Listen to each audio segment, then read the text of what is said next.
English सीखने के लिए और हमारे साथ जुड़े रहने के लिए प्लीज़ हमारे चैनल को ज़रूर सब्सक्राइब कीजिए। मैं आधे घंटे में निकलूँगा। इसको इंग्लिश में बोलते हैं I will leave in a half an our. I will leave in a half an hour. मैं दिल्ली में रहता हूँ। I live in Delhi. I live in Delhi.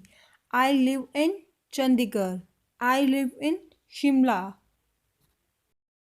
वो अमेरिका में पढ़ाई करेगा। इसको इंग्लिश में बोलेंगे he will study in America. He will study in America. मुझे इस मोबाइल में गाने नहीं मिले।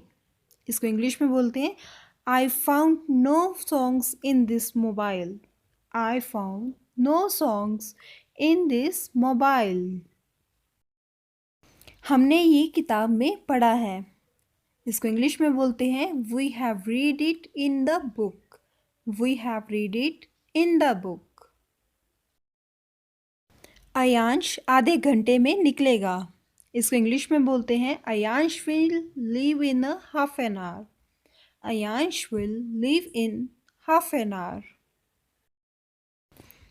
मैं बैंक में काम करता हूँ। इसको इंग्लिश में बोलते हैं I work in a bank. I work in a bank. मैंने कंप्यूटर में ये फ़ोटो देखी। इसको इंग्लिश में बोलते हैं I saw this photograph in computer. I saw this photograph in computer. Next sentence, ये गाना तुम्हारे मोबाइल में है। This song is there in your phone. This song is there in your mobile. दोनों का सेम मतलब है। कॉफ़ी को कप में डालो, ये हमारा नेक्स्ट सेंटेंस है। इसको इंग्लिश में बोलते हैं pour the coffee into the cup.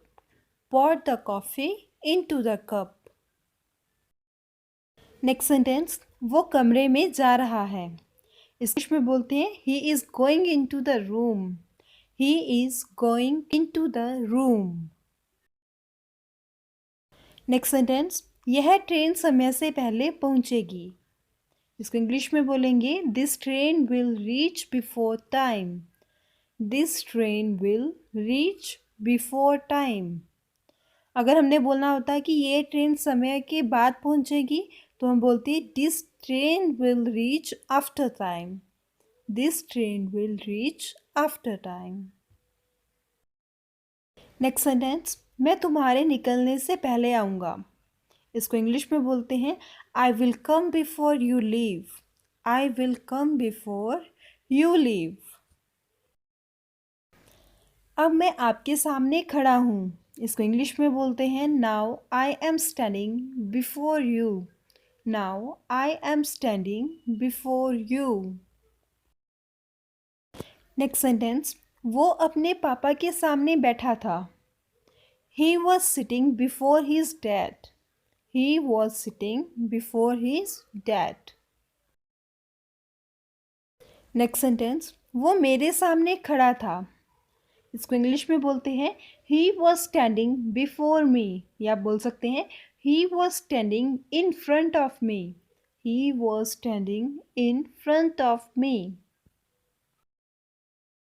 Next sentence, वो मेरे सामने टिक नहीं सकता। इसको इंग्लिश में बोलते हैं he can't stand in front of me, या बोल सकते हैं he can't stand before me. He can't stand before me.